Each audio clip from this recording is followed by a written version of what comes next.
August 2007, the I-35W bridge collapses in Minneapolis, Minnesota. A failed natural gas transmission line sends a fireball rocketing through a San Bruno, California neighborhood in 2010. And in New Orleans, levees break following 2005's Hurricane Katrina. The effects devastating. From California to Minnesota and Louisiana, states nationwide are grappling with crumbling infrastructure. From the human hardship to the economic impact, the costs are grave. The fact of the matter is, every single day we lead our lives on the common ground, the infrastructure that has been built by people before us. We've got to look in the mirror and recognize the fact that we're not doing that for the generation that's coming behind us.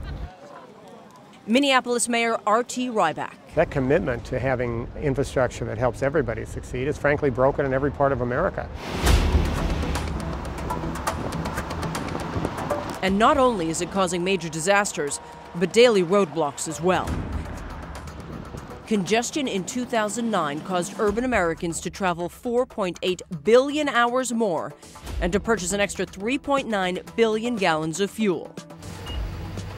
For companies like UPS, which delivers some 15.6 million packages every day to 8.5 million customers, when infrastructure isn't up to par, UPS Chairman and CEO Scott Davis says they're faced with a growing challenge.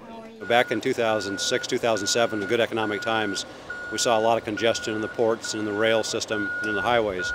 And we haven't done much to improve that. So as this economy, when it gets better, we're going to find ourselves in a state of disrepair.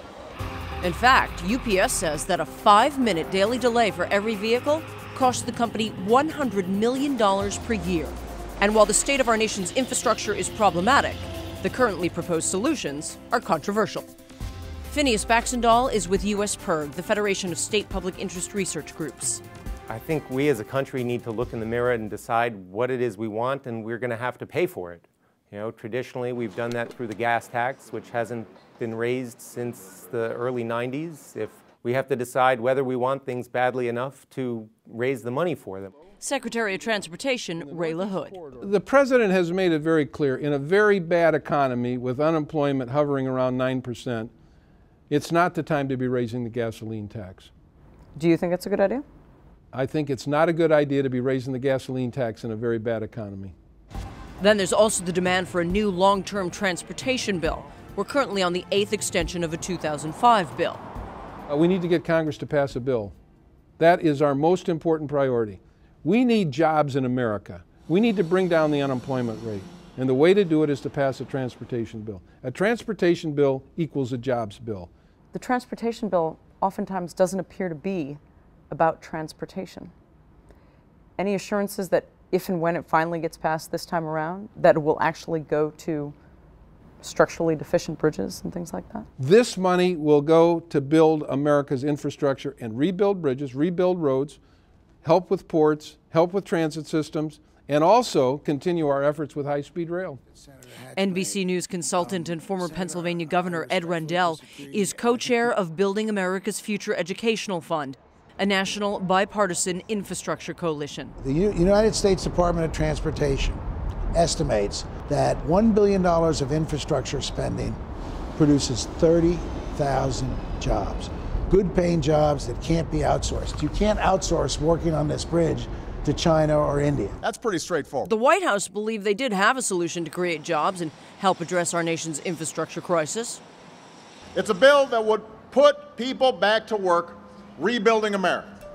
The $447 billion American Jobs Act was to add construction jobs rebuilding transportation systems. The proposal included a $50 billion investment improving roads, bridges, railways, and airports.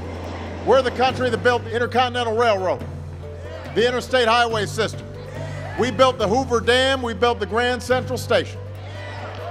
So how can we now sit back and let China build the best railroads and let Europe build the best highways? Also in the act, a national infrastructure bank with $10 billion in initial funding to issue loans to state, local, and federal entities which seek financing for infrastructure programs. Money for people like Kevin Barnhart and his constituents. It's our critical need here in Berks County that these bridges remain open for the safety of our people as well as for the ease of transportation. Is there going to be enough money? We have to find the resources, and that's financial resources. We have to find the way, whatever method that the state and federal government comes up with, call it a toll, call it a user fee, call it whatever, but we have to find a way to get behind this. But with President Obama's plan defeated in the Senate and a dearth of alternatives, how can we ensure America's continued competitiveness in the future and fix this $2 trillion problem?